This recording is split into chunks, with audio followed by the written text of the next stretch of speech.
He was totally kind of uneasy when he saw me pull my camera out in the bedroom. I have a toothache. I have a toothache right here. Lord, this man gave me a filling about 4 months ago. Awesome holistic dentist. And it never really healed right. I was never really able. And he drilled for a really long time. I was like, wondering what the hell's going on. Yeah, I'm intermittently gargling with hydrogen peroxide, which works, and also intermittently with warm water, salt water. That works too. Oh, Lord have mercy. Where am I? Why am I still alive? This video is supposed to be about video number 30 and basically what happened next. If you haven't seen video number 30, you need to let the kids go outside and play and watch video number 30. Have they left the room yet? Are they gone? Are they gone? They need to be gone in 3, 2, 1.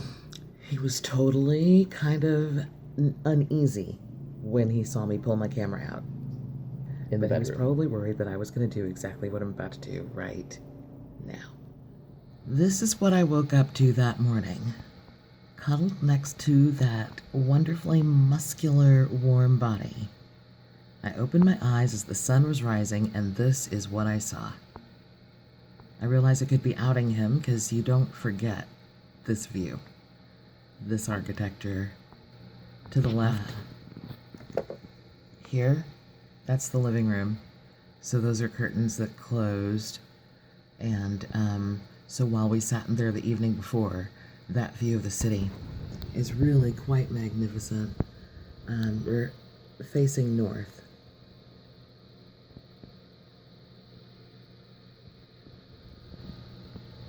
I wanted to get that shot where, you have your little toes and then the view, but I couldn't quite make that happen.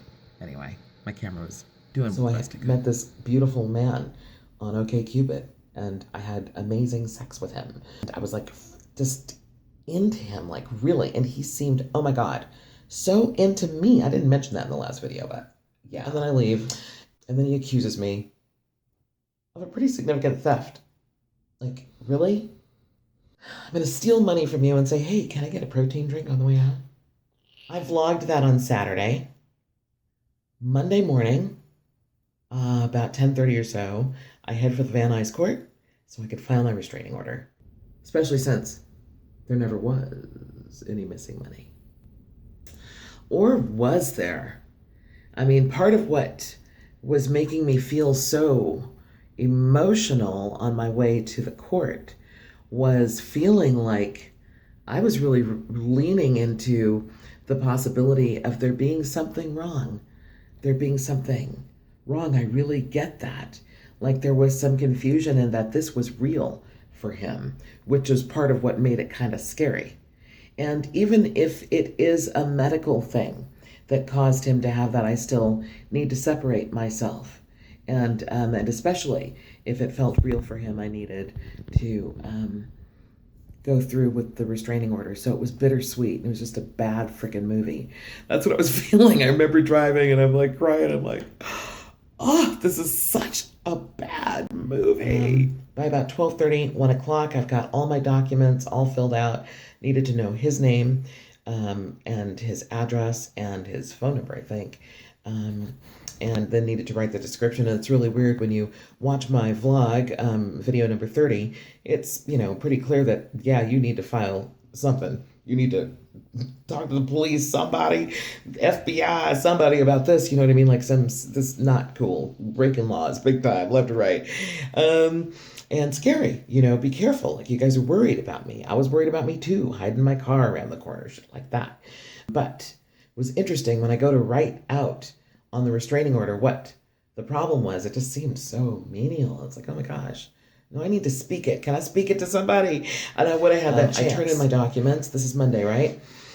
And then I'm waiting for my turn with the judge, and there are like 5 people in front of me, and it's taking like a half an hour or more per person. And now we get to almost like 1 o'clock, 1:30, and the judge is going for like lunch and won't be back till like 3. And I'm like, oh no. So somebody asked if they could come back, and I said, yeah. And the sheriff guy said, yeah. So I asked, can I come back tomorrow? He said, yeah, come back in the morning and handle it. I'm like, cool, perfect. Well, I forgot that the bookkeeper was coming on Tuesday in the morning, and there was no way I needed to be here to answer her questions. There's always questions. I got to answer that. Got to get the balance. Got to reconcile. And so Tuesday was insane. So I was going to go Wednesday morning. Tuesday night, I'm watching, I don't know, Netflix, YouTube, something. Minding my own business. It's late in the evening. It must be like 9:30, 10 o'clock. And all of a sudden, I see a form submission come across the email. It pops up at the bottom of my screen. Form submission, it means that a client, prospective client, has gone to our company's website and has requested a quote. And now, ping, it pops up, and those get my attention. I'll stop what I'm doing to see what you need and provide your quote for you. So click, and there it is. It's this guy. Now, he's been blocked on Facebook. He's been blocked on OkCupid. And he thinks he's been blocked on my cell phone. But the truth is, my cell phone is in another room charging, and I have forgotten about it for the last few hours. So he's been blowing it up, and I haven't been responding like I normally do. And so he's thinking he's blocked from there. So he finds a creative way, which actually I was really impressed with this, that he would find this way, knowing that this was like coming into my office and stuff and having some respect. Finally, he was like, I'm sorry to bother you. I found what I was looking for.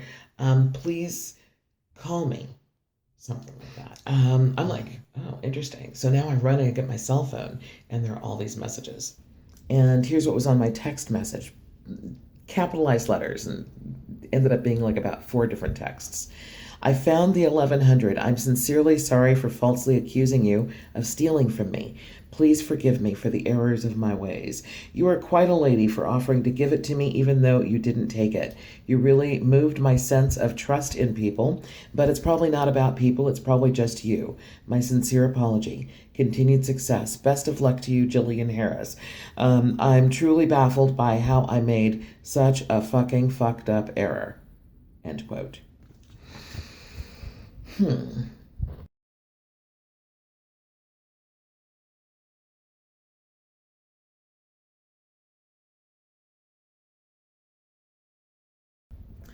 First of all, I felt it was weird. Like, why suddenly did he come to his senses suddenly, really? Especially since there never was any missing money. Or was there? I mean, part of what was making me feel so emotional on my way to the court was feeling like I was really leaning into the possibility of there being something wrong. There being something wrong. I really get that. Like there was some confusion and that this was real. The other thought I'm having is like, what? Did you possibly get advice from a friend? Did you share? Did you think? Did you come to your senses and realize that you had committed worse crimes? Did you get a sense? Oh, I've forgot to tell you. He loved calling me Oprah and he was Stedman. Because of how busy I am and the kinds of things that I do and stuff and everything. He loved saying that. Well, did he figure out that maybe Oprah was going to call her attorney? Did he have a contact that let him know his name was popping up on documents downtown LA? Or was it just timing? Was he just simply lucky? Nonetheless, I didn't like that it was like, hey, I found the money. I'm so sorry that happened. Listen, you take good care of yourself. You're a good person. Peace out. No, you don't get to go without me telling you what that was like for me. So, hell yeah, I wrote him back. I told him his timing was really amazing. I'm like, did you figure out that the crime that you alleged that I committed was nothing compared to the crimes that you committed? Blackmail, extortion, hello? Is that what it is? I wrote him back, but, and I laid it out. I needed him to know what this felt like. It hurt. Not only did he shatter my adoration, but he scared me and offended and insulted. And so he wrote me back. GH, wasn't blackmail. I thought I was gotten. $1,100 blackmail. Maybe dumber than my $1,100 theft. But I get what you meant because my accusations were dumber than dumb, and this was 1,110% my fault. I'll activate Facebook and say I found it if that helps. Okay, let me stop you there. In my letter, I had said, you bumped this up a notch, several notches when you went on my Facebook. How do we fix that? So that's why he said this. And then his next line, in parentheses, I hate Facebook. It's so intrusive. He goes on to say, otherwise, all I can say is truly so sorry. I really don't know how, when I separated the monies. I fell down some steps recently. Now this. Maybe the answer is my ass is old. He spelled it A-Z-Z. Crazy old, get a pass in American society. Please grow to accept my apologies, sincerely, and his initial.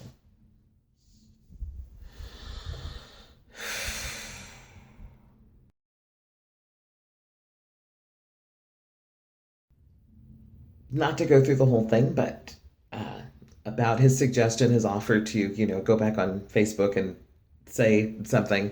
I'm not going to unblock him for one thing. But I said, no, I'm going to handle that like the White House. I'm going to let that fart in the sky dissolve into nothingness. People will forget. It'll be okay.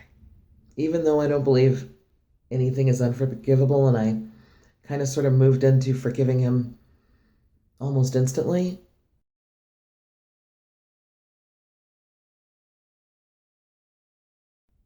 I don't know if I will ever feel safe to be his friend. Like, and hanging out with him. God forbid something goes missing again. So that's what happened. And even though the situation made me feel like, you know what, I think I'm going to do a little momentary moratorium on dating. Hell no, I didn't do that because you know what? I'm aging and the clock is ticking. So no, I just moved to a different website. I said, peace out, OkCupid. And I went to a different website where you find people who are more into metaphysics and spirituality and stuff. Not religion. That doesn't work. Okay, that's it. Thank you guys so much for your love and support and, caring about me and for being here, for being a place where I can come and say, holy shit, let me tell you what happened. Onward with the journey. My physical therapist today saw me and he said, God, how much weight have you lost? That made me feel so freaking good. And I got to tell him altogether it's almost 50 pounds. So I'll give you an update next time.